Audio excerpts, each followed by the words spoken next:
তোমার এখনো ঢ্যাস পোস্ত হয়নি? কখন অফিসে যাবো? কখন খাবো? এই তো হয়ে এসছে, দেখো না হয়ে এসছে। এবারেই নামিয়ে দেবো। হ্যাঁ, ভালোই তো হয়েছে। কী কী দিয়েছো?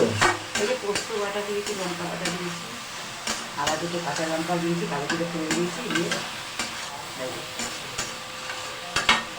ভেন্ডি পোস্ত? হ্যাঁ ভেন্ডি, পেঁয়াজ দিয়ে ভেন্ডি। পেঁয়াজ দিয়ে ভেন্ডি পোস্ত ভালোই লাগে ভেন্ডি পোস্ত। হ্যাঁ একটু ভাজা ভাজা, একটু ভাজা ভাজা হবে, হ্যাঁ তারপরে দিয়ে নাড়িয়ে দেবো।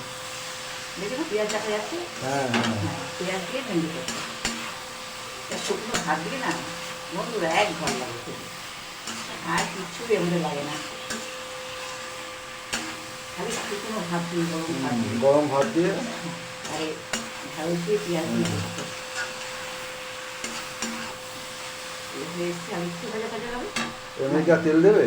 তেল দিয়েছি, তেল দিয়েছো? নামানোর আগে তেল দিয়েছি, মানে হয়ে এসছে, এবার নামাবো, তেল দিয়ে আচ্ছা। সর্ষের তেল দিয়ে দিয়েছি।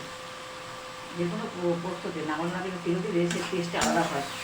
হুম, কাঠটাও ভালো হয়েছে। হ্যাঁ হুম, ভালো হয়েছে? হ্যাঁ ভেন্ডি কাঠটা ভালো হয়েছে, রান্নাঘরটা সুন্দর হয়েছে। আমরা এভাবে ধারে করি। টেস্টফুল রান্না করতে খেতে গেলে একটুখানি ধৈর্য ধরে রান্না করতে হবে। হ্যাঁ, আমাদের ধারে সেরকমই হয়, হুম, সর্ষে দিয়ে কোনো সময় করি, আর হ্যাঁ। কোনো সময় পোস্ত দিয়ে হয়, পোস্ত দিয়ে। বেশিরভাগ পোস্ত দিয়ে ভালো লাগে খেতে আমাদের, হ্যাঁ, এটা সবারই ভালো লাগে, ভেন্ডি আমাদের পোস্ত। বলে না, হ্যাঁ পোস্ত দিয়ে বেশি ভালো লাগে।